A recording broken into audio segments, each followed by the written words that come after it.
Hey T Squad, it's me Keisha and I'm here with this week's All Tea All Shade Toya and REGINAE season 2 episode 8. So this week's video was actually the season finale episode. I hate they only get 8.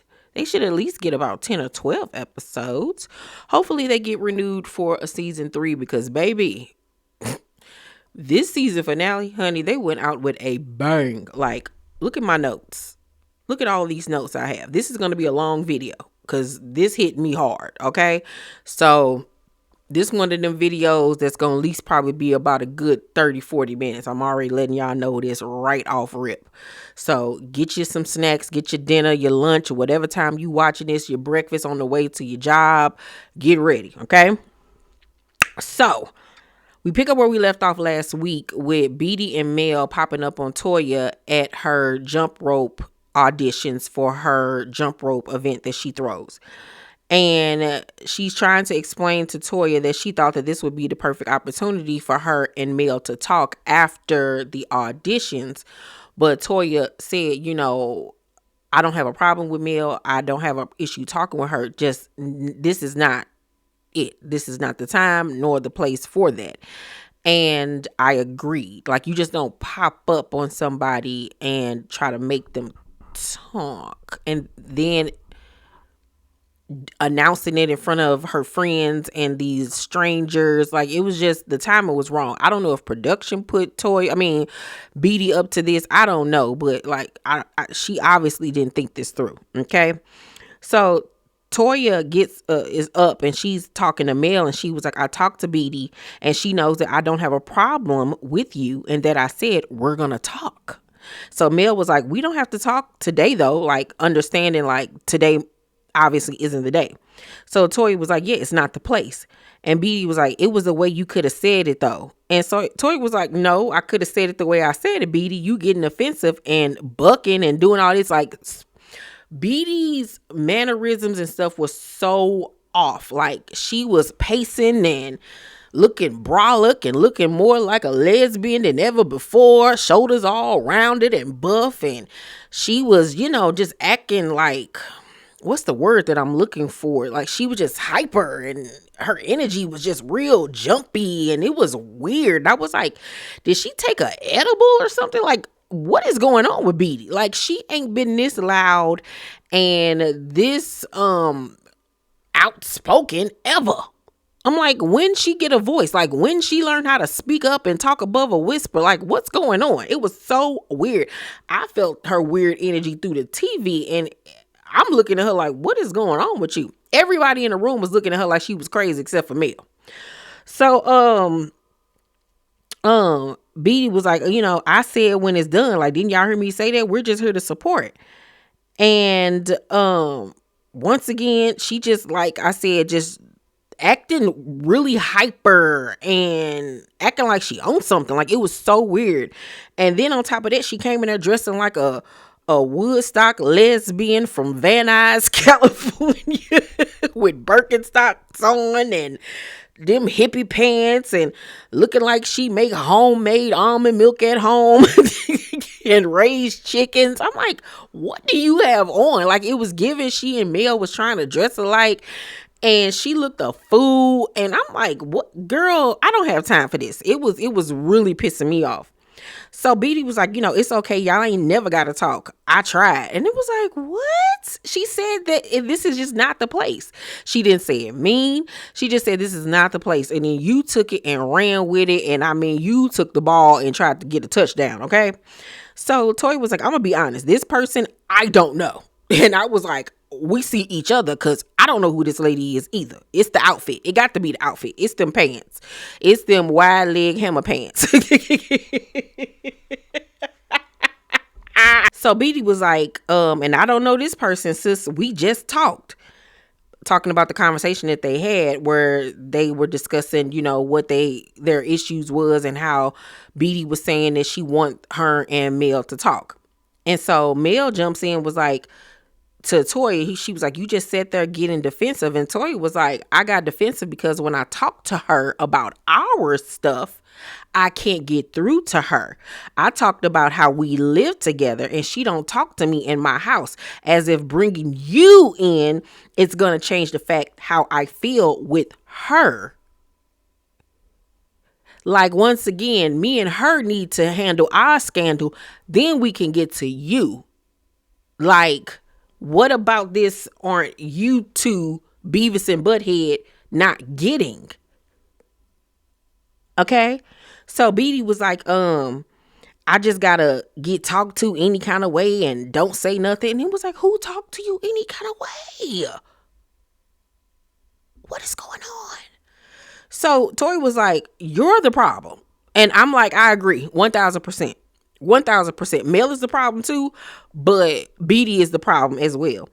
And Mel was like, she got up and she was like, well, we gonna go since we're not really welcome at the jump rope event. And I was like, okay, so you one of them heifers that add 10 on 20 to make situations worse. You want her to not have a relationship with Toya. You want there to be a divide because that wasn't even necessary. Who said that y'all wasn't welcome? Nobody said that. Nobody said that y'all had to leave or anything of that nature. She likes chaos. She is an agent of chaos, okay? That little lady got a evil spirit in her, and it's written all over her. It's written all over your face, and you don't have to say a word. And Beedy is so easily influenced that she just running in behind this heifer. The cootie cat must be great, okay? The cootie cat must be wonderful because she got that girl gone, okay? Head is gone. So Danielle jumps in and was like, it's not that y'all not welcome, and you know that. You know what I'm saying? So Beedy in her confessional time, some Toya makes me feel less than when I talk to her like she here and I'm down here. And I was like, I've never seen her make Beedy from what we've seen on TV. Now, let me just clarify that. From what we've been shown on this show, Toya has never spoken to her like she is beneath her. That is a you issue. That is how you feel when you talk to her. And maybe it's because you a little bit on the slow side of things. Because it's I don't know if she was born prematurely. I don't know if she was a crack baby.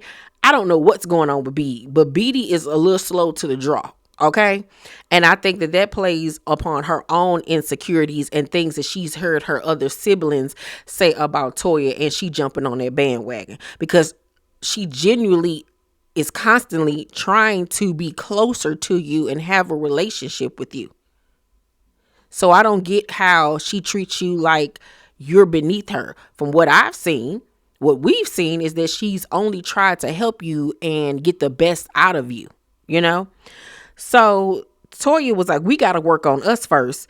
Every conversation. Oh, I'm sorry. So at this point, Beedy and Mel and Danielle walk outside to go or whatever. And Toya sitting there, and Erica Dixon was like, it's something more. It's something deeper. And Toya was like, yeah, we got to work on us first. Every conversation end up, but you got to talk to Mel. Bitch, let's me and you fix us first. And I agree with it. And Toya got her issues, and you know I've pointed them out this season. But in this situation, I don't feel like she was in the wrong at all. So at this point, Toya feels like the event is ruined. She's embarrassed. So she might as well go ahead and have a conversation with them now, everything that went so left. So she goes outside and she pulls Mel to the side to talk to her one-on-one. And Toya says, clearly, there are some issues between us, talking about her and Beedy. And with you being in it makes it worse because she's sensitive to my relationship with you and what happened last year. I never had an issue with you. My issue with you was every motherfucking thing that she told me about you. That's my sister. Everything was, Mel, they don't like your energy.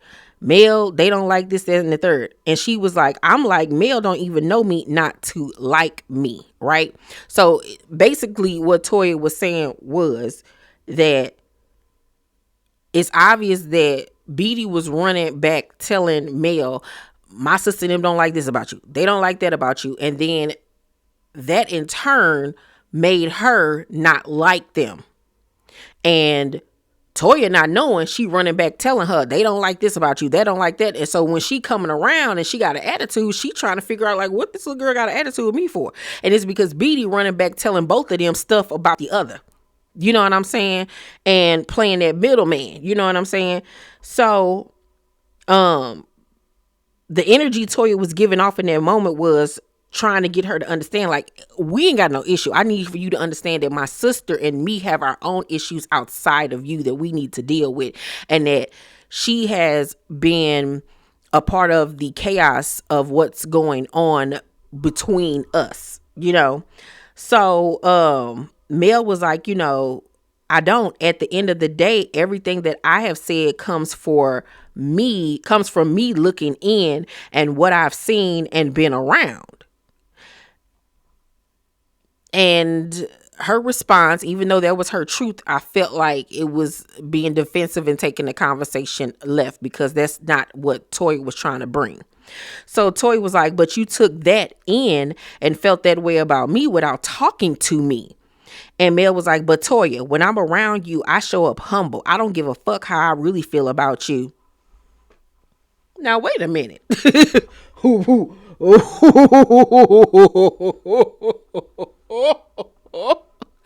So wait a minute. So you don't like me?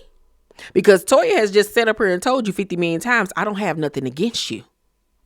I don't have any problem with you. But you just blatantly said to my face, you don't like me. You don't like me. Even though I've told you I don't have no issue with you. So yeah, that's a problem.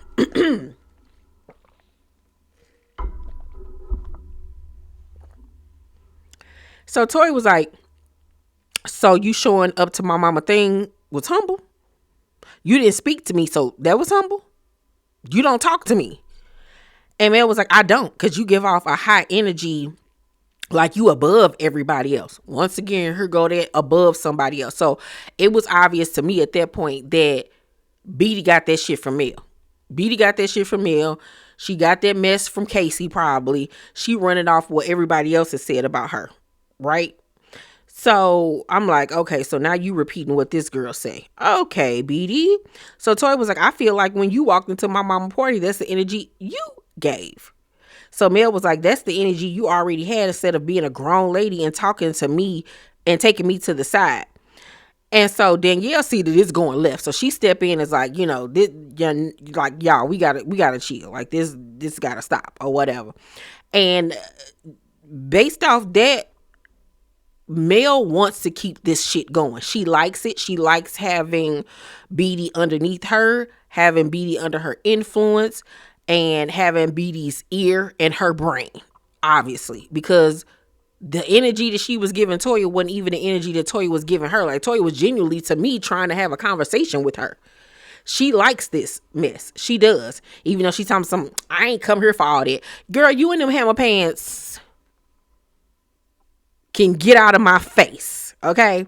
So she walks off, and Toya was like, to Beedy, she says, you have some kind of issue with me, and when it comes to her, it spikes because you don't like the way our relationship is, men, males, or whatever.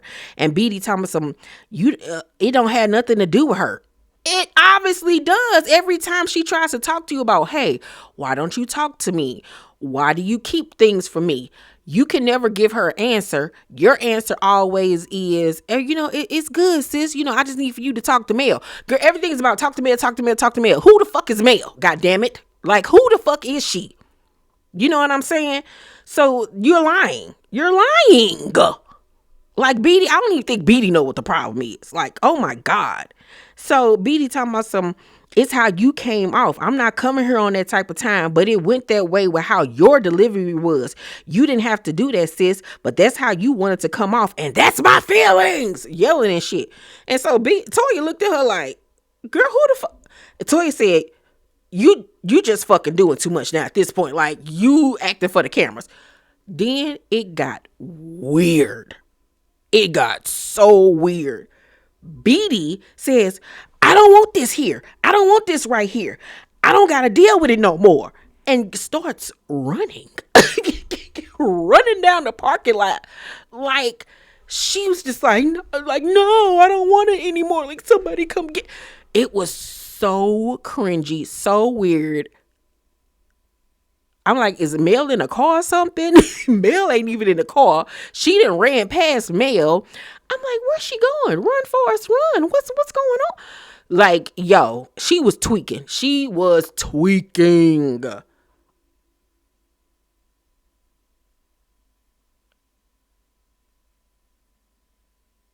I was like, what did I just watch? She need help. All of them need a pill. All of them need a pill or something. She might have ADHD or something. Like, it ain't right up in there. So at home, Toya and Danielle tell Red what happened, and Toya tells Red, how when she asks Beedy what's the issue, she can't never say it, but she got the balls to say it in front of Mel. And Toya was like, I'm constantly letting my family ruin me. It's like, since I've been around them and trying to help them, I'm finding myself declining. I can't do it no more. I have to focus on my family. You can't turn a key in my house and feel like I'm better than you. And I'm like, you better speak a word, because that night, Beedy would have been packing her shit and getting the fuck up out of my house. Since you feel like I'm better than you, since you can't talk to me, since you got the nerve to sit up here and yell and try to confront me in front of this heifer, why don't you in your Birkenstocks and your wide leg pants pack up and go on over there to that bitch house, since she means so much to you? Go on over there with her. Why you ain't? That's the thing though. Y'all love each other so much. Why the fuck you ain't over there with her? Why you in my shit? She love you so much. Why you ain't over there with her? Oh, cause she got another spouse. Oh, okay, right. Girl, Beedy, you's an idiot. You's an idiot, bro. You are a idiot. An idiot. She would have been up out of my house though that night. That would have been the last night she slept up in my house. You got me effed up, okay? And I really want Toya to let these folks go. She really has to. Only person that I've seen act right so far this season was Walter. We did see him have that crash out moment this season on social media. But as far as how he acted on the show, he was the only one of her siblings that acted like they had some sense. The only one. But Red tells her that she still should invite Beedy to the Mother's Day event that she was throwing for their mama. And she was like, I already told her. Pretty much. And I was like, I see you, Red, but nah, I ain't calling that heifer. She know what the hell is going on. The hell with her. So after all of that happened, Walter links with Beedy. They go hooping or whatever, and then he sits her down and they discuss what happened. And he tells her that he invited Reginae. Reginae arrives, and we find out in her confessional that after the incident, she called Beedy and Beedy hung up on her.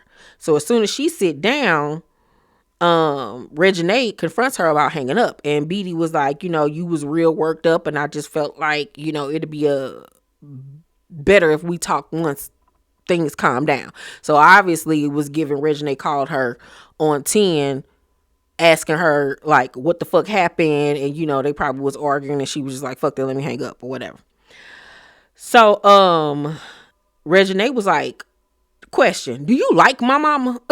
She was like, why is it every time you're happy you can't get along with my mama? A few months ago, y'all was talking all the time. Even when you would be downstairs, y'all be talking. We'd be on three-way, all types of stuff. But now that you back with this chick, it's a problem. And Walter even points that out, that as soon as she got back with Mel, she switched up. And Beedy tells her, I don't know. That's just the way things played out. Girl, Beedy, you know the fuck why. You know why. You know why. You let this girl dictate your thoughts, your moods, your feelings, and everything else. And you don't see that she likes the fact that you are on the outs with your family, your sister. Because if you're good with them, they have the opportunity to knock some sense into your head. But if you're on the outs with them, she has every opportunity to keep you next to her and keep your mind, pretty much. So, Reginae says, I just think you got pissed because she played you in front of your girl. And she was like, and that's an okay feeling, but I would never think that she's better than me. You know what I'm saying? And Beedy was like, I get your point of view. Did I miss anything else?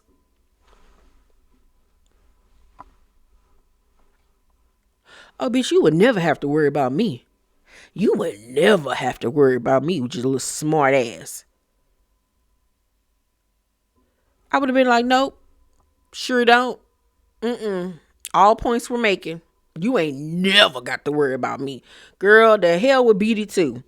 So Walter, on the good side of things, got to go see his daughter in New Orleans, and he took Nita with him. His daughter was graduating from high school, I believe. And I don't know if he surprised her or not, but it seemed like it was surprise maybe. But she fell into his arms and she was just crying. And it was such a beautiful moment to see him reunite with his daughter and get to see her walk across the stage. She's a beautiful young lady. Beautiful, beautiful, beautiful. Loved that moment. Like, that was such a sweet moment. And I was so happy that he was able to go see her in person and hold her and hug her and everything else. So then Casey decides to summon the presence of Jesus and surprises Toya with a massage. And Toya looking like, what's going on? Because you ain't never did nothing like this for me. So after the massage, they sit down and she asks, like, what you want? And he says that he wants to be around his son and that he talked to Gabby about it, but basically she brushed him off. And Toya says, the things that you've done and said to this girl, you not taking full accountability for the way things are. So, of course, she's not going to take you seriously. So Casey was like, I wanted you to speak to her again and tell her I'm ready to be in my child's life and da-da-da-da. So she was like, look, I'll pass along the message, but I'm not about to be in the middle of this. I'm not. He was like, I don't want you to be or whatever.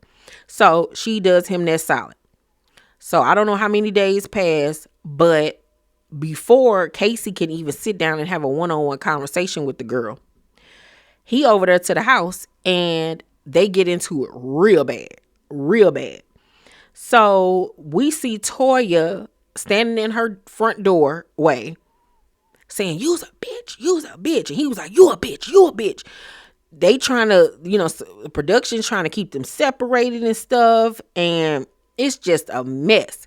We see Toya storm back in the house saying, I don't want him at my MFing house ever again. He put his hands on my child. I'm about to call the police on him. Reginae just sitting there, just sad and staring off into space. And we find out from her in her confessional that they were in the kitchen and Casey said, I was just like him. And I said, I'm not like him. I'm like my dad. And he got irritated by that. I mean, to be honest with you, I would have been insulted too if you tell me that you think me and you are like, excuse you, you's a lie. The devil is a lie. I don't know, nigga, I ain't nothing like you. Like, like, no. Unless there is a whole other side to Reginae that we ain't never seen, that's a reach. So Reginae says, he got upset saying, you think your daddy God, he tired of me disrespecting him. When you see a grown man getting aggressive, you don't know what's going to happen. My mom told him to get out the house, and it took about 5 or 10 people to get him out the house. He's blocked now, and that's it. It's obvious that it's like 1 minute he shaming her and belittling her and getting on her because she ain't going to her daddy and putting him on to Wayne to give him a record contract. Then the next minute, your daddy ain't shit. You think he God, this, that, and the third. It's like, which one is it, sir? Which one is it? Like, you too old to act the way that you do. And then with Casey, it's a thing where he feel like Reginae is my niece and she should respect me. Granted. But first of all, y'all close in age. So, and then, you have not given her a reason to respect you. Yeah. That part. So Toya says that, he broke her door. Oh, bitch, you would be paying for that. Nigga, I would be taking you to small claims court. You gonna pay for this though. Fuck that. Mind you, we see Gabby was there the whole time. This man didn't even get an opportunity to sit down and talk about what he begged his sister to talk to this girl about. You have once again shown her that you most definitely don't need to be around y'all son because you're still immature. You're still erratic. You're crazy. Okay. You're aggressive. You're crazy. You're crazy. You're real life crazy. I wouldn't let you around my child neither. So you done messed it up. Really, you done messed it up now. So we get Casey's perspective in his confessional. He says, she be talking to me with a real aggressive tone in her voice, like I'm a child. That's why the N-word click out on them so much. I'm not your groupie. I'm not your friend. I'm your family. And they were showing clips of Toya, but he wasn't talking about Toya. He was talking about Reginae, because that's the same things that he was saying about Reginae in that video that he did, where he was going off about Reginae buying her ex-boyfriend a watch, and she don't help him or do nothing for him, and all of this type of stuff. So Toya was like, I'm not dealing with Casey no more. I'm not. And she needs not to. Like, he would never be able to knock my door, breathe the same air I breathe, or anything. If they do come back for a season 3, yeah, fuck that. We'll never film together again. You can't be around me. You can't be around my child, my husband, no nothing. The hell with you. Because just because we're family don't mean that you get the right to go around and think that you can mistreat me, talk to me any kind of way, intimidate me or my children. Like, no, cause havoc, breaking my stuff, like, cause you ain't got nothing. No. I don't blame Toya, and if that means the show gotta end, it gotta end, cause I'm gonna be all right at the end of the day anyway. But I couldn't deal with it either. I couldn't, and I wouldn't. So it's the day of the Mother's Day brunch that Toya is throwing, and Nita not answering the phone. Now, this is the part that really hit me hard. And Reginae tells Danielle that she don't think Beedy coming, and she don't think that Nita's coming. And Danielle is like, this is for Nita. Like, how she not gonna come? And she was like, I mean, she went to New Orleans with Walter, so I don't know. And she ain't answering the phone. So the event starts, and Toya doesn't think that her mama is coming. And of course, she's upset about this, but she keeps it pushing. In walks Anita, making her grand entrance, honey, after standing Toya up on Mother's Day. So on Mother's Day, I guess they were supposed to go get their nails and stuff done together, and she didn't come. So we find out, though, that she did, however, spend Mother's Day with Walter. And Toya asks her, like, why did you stand me up? And she was like, because I had to be with Walter first, because he just got home from doing 20 years. Now, granted, this is your first Mother's Day with your son. I get it. You do want to spend one-on-one time with him. But don't say F me in the process. Why we couldn't do something all together as a family? Why couldn't Walter come with you? Like, I'm the one that's holding you down, taking care of you, doing things for you, making sure you straight. And you gonna play me on Mother's Day? Like, it's just push me to the side because I guess your favorite child is home. Like, you don't do your kids like that. That's wrong. And it really resonated with me because, growing up, I have had multiple issues with my mother. We have a very contentious relationship where one minute we get along really good and the next minute we're not speaking.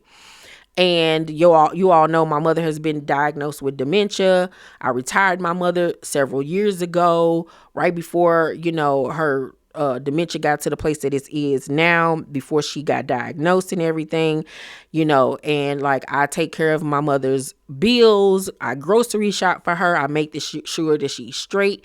And, even before her dementia, my mother has had a very nasty attitude. She has literally kind of pushed everybody away, like, because as far as her brothers and sisters and friends that she's had, because of her mouth, and she don't know how to talk to people. And this is outside of dementia. So just imagine you have a dementia, and dementia and makes you nasty and mean to people. So put that on top of her personality, period. It just makes it worse, right? And so growing up, I have an older brother, and he was always like her favorite, and we weren't treated the same. I'm not going to ever sit up here and say that my mother didn't love me, that she does not love me, that she didn't care about me and provide for me. But there was a difference in the way that we were raised, the way that we were treated, right? But I'm the one that is always there to rescue, save the day, take care of her, provide for her, and everything else. You know what I'm saying? So this whole situation with Toya and her mother really hit me in the chest, okay? It reminded me so much of the things that I go through with my mothers. And, the mother-daughter relationship is so complicated and layered. And I felt so bad for Toya because I've felt that way many a times throughout my life. So, Toya says to her mother, so as her and her mama are going back and forth, other people are privy to the conversation. And Toya says, this is why I created this event, to celebrate other women and give them the love that Toya don't receive. And I said, ooh, girl, don't I know it. So Danielle pulls Toya to the side because she sees that, she's upset. And they're at the bar. And Toya expresses that she's tired of basically being done dirty by her mama. And baby, I start to cry because I felt that shit in my soul. So, Toya in her confessional says, when you feel like your mom favors everybody else, it don't feel good at all, baby. When I tell you the tears is rolling down my eyes, down my face, whoa. That was some of the realest shit I ever heard. So then Anita come over playing the victim, much like how my mama do, and was like, I got love for you. Stop doing that to me, Toya. Stop doing it. First of all, what you mean I got love for you? How about I love you? You got love for me like I'm some person off the street. Like, excuse you, child. So Danielle says to her, she's your daughter though. She still wants to feel like she's your daughter and that you care about her as much as you care about your other kids. You just said my son came home, I gotta be with my son. I don't hear you do that with her. Baby, truer words have never been spoken. Feel the same way when it comes to me and my brother. Feel the same way with how my mother treats us.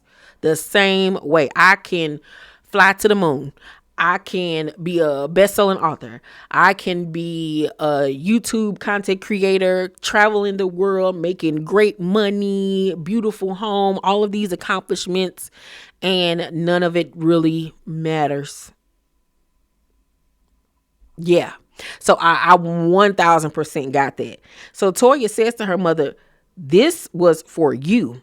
And it's like, F her and how she feels. And that's how I feel it goes all the time. I'm letting you know my feelings right now. I'm telling you, when you do that, it hurts me because I'm genuinely trying to build with you. I'm a human being. I bleed like you bleed. I hurt like you hurt. Yes, my lifestyle might be a little different, but I don't sit up here and y'all down here. I try to bring everybody up. But what about filling my cup? Woo! Shit, I wanted to goddamn me start shouting. She says, what about me? I can't continue to do this. I'm not forcing nothing with nobody no more. Baby, Toya ain't never spoke truer words that I've heard come out of her mouth, because I feel like that often. Like, I constantly pour into family and friends and look out for them and do stuff for them, and nobody really ever thinks of me. You know what I'm saying? And it's hurtful. It's hurtful. It really honestly is, but I don't do things for others looking for anything in return, because that's not the Christian thing to do. That's just not who I am as a person. But it does hurt when you feel like you go above and beyond for others and they don't do the same for you, especially when it comes to your parent or a sibling or family members or a best friend or whatever. So like, I never resonated with Toya more after that scene. It really hit home for me. Really hit home.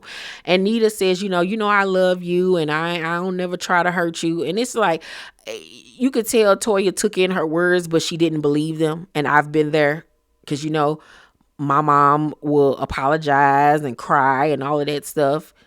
And she'll turn right back around and do the same thing. And this is before like I said, the dementia. You know what I'm saying?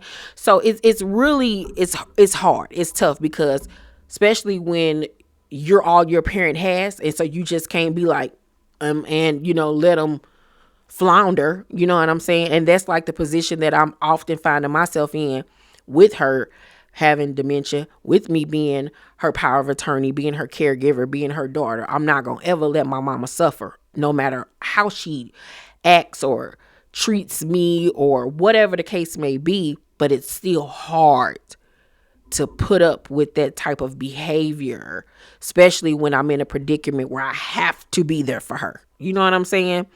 So it's really tough, but I really felt for Toya. I sympathized with her and I connected with her, and I'm pretty sure there's so many other women that have had struggles with their moms. You know, it's tough, but just know that you ain't the only person. If you are dealing with issues with your mom or your father or whatever, it's not just you. We all are going through stuff, but you just gotta keep your head on straight, believe in God, trust yourself, trust your instincts, and know that at the end of the day, you're a great person, and to not repeat that pattern with other people, to break the cycle, to be a better parent with your own children. You know what I'm saying? To be a better sister or brother to your own brother and your other siblings or whatever the case may be. Like, it'll get better. It'll get better. It'll get better, and you will be blessed. You will be blessed in the end. But yeah, this was a great episode. I said this video was going to be about 40 minutes, and it is almost 40 minutes. This was a great episode. I want to say, even though it was a lot of turmoil, I feel like this is the best episode out of this series that I've seen thus far, because it hit on so many different levels for me. So many different levels. I'm going to give the season finale episode an A+. It was a damn good episode. And the fact that I was over here in my feelings, boohoo crying at 10 o'clock in the morning was too much for me to handle.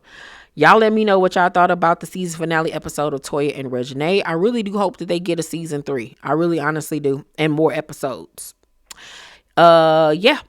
Please, you guys, make sure to thumbs up this video, subscribe to my channel, and turn on your post notifications so you know when my videos drop. I love you guys, and I'll see you on the next one. Bye.